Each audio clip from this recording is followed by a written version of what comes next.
Hello, আসসালামু আলাইকুম। কি অবস্থা সবার? কেমন আছেন সবাই? আশা করছি সকলেই ভালো আছেন। আজ চলে এসেছি রাজবাড়ী জেলার পাংশা উপজেলার বিএডিসি ফার্মে। সবাইকে স্বাগতম জানিয়ে শুরু করছি আরও একটি নতুন ভিডিও। পাংশা কৃষি ফার্ম অত্র উপজেলার দর্শনীয় স্থানসমূহের মধ্যে অন্যতম। কৃষি উন্নয়নের পাশাপাশি প্রতিষ্ঠানটি নৈসর্গিক ও প্রাকৃতিক সৌন্দর্যে ভরপুর।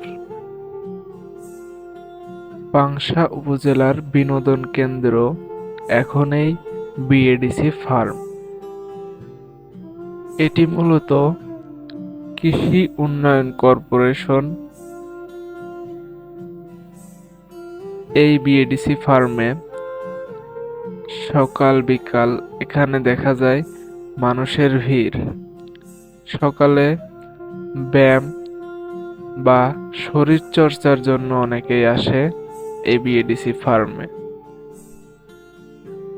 ফার্মের পাশেই আমাদের পাংশা উপজেলা অবস্থিত এবং উপজেলার পাশেই পাংশা সরকারি হাসপাতাল অবস্থিত। সমস্ত ফার্ম জুড়েই রয়েছে বিভিন্ন ফুল ও ফলের গাছ। এই বিএডিসি ফার্মে ঢুকলেই দেখতে পাবেন অনেক বড় ফসলের মাঠ, যেখানে কখনো ধান, কখনো গম, কখনো ভুট্টা, এছাড়া অন্যান্য ফসলাদি চাষ করা হয়। ফার্মটিতে রয়েছে বেশ কয়েকটি গবেষণাগার। যদি কখনো পাংশা আসেন, অবশ্যই দেখে যাবেন পাংশার এই বিএডিসি ফার্মটি। আমি আশা করছি এটি আপনার মন কেড়ে নেবে। অন্যান্য ফার্মের তুলনায় আমাদের এই ফার্মটি সাজানো গোছানো এবং পরিপাটি। আমাদের পাংশা স্বেচ্ছাসেবীদের একটা গ্রুপ আছে, যেটার নাম ভালোবাসার শহর পাংশা। আমাদের সাথে যারা স্বেচ্ছাসেবী ভাই আছেন, তাদের উদ্যোগে কিছুদিন আগে পুরো ফার্মে রাস্তার পাশ দিয়ে শুরু থেকে শেষ পর্যন্ত প্রায় 1000 সুপারি গাছ রোপণ করা হয়েছে, যেটি খুবই সুন্দর।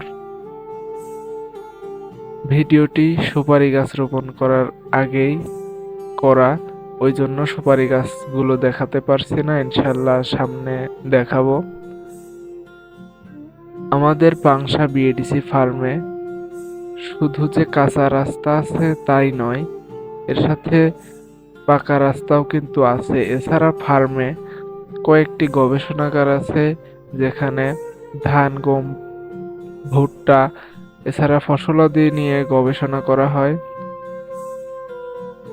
আমাদের বিএডিসি ফার্মে কৃষি কর্মকর্তাগণও রয়েছেন। এছাড়াও পাংশা বিএডিসি ফার্মে ধান, গম, ভুট্টা এগুলো কাটাই করা, মাড়াই করা যে যন্ত্র প্রয়োজন হয়, সেই যন্ত্র মেশিনগুলো রয়েছে। আমি আশা রাখছি আমাদের পাংশা বিএডিসি ফার্মে আসলে আপনাদের অবশ্যই ভালো লাগবে। এছাড়াও পাংশা বিএডিসি ফার্মের পাশেই অবস্থিত হিন্দু ধর্মাবলম্বীদের আদি মহাশ্মশান। এছাড়াও পাংশা বিএডিসি ফার্মের পাশেই একটি রেল সেতু অবস্থিত।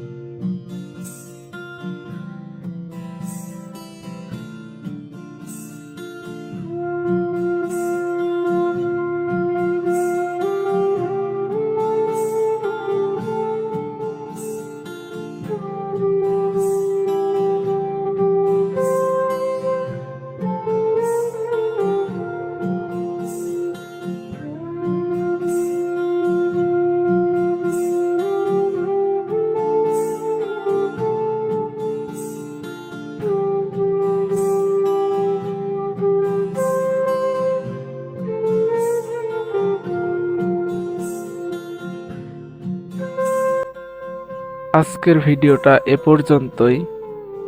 পরবর্তীতে দেখা হবে নতুন কোনো ভিডিও নিয়ে। ততক্ষণে সবাই সুস্থ থাকবেন, ভালো থাকবেন। আল্লাহ হাফেজ।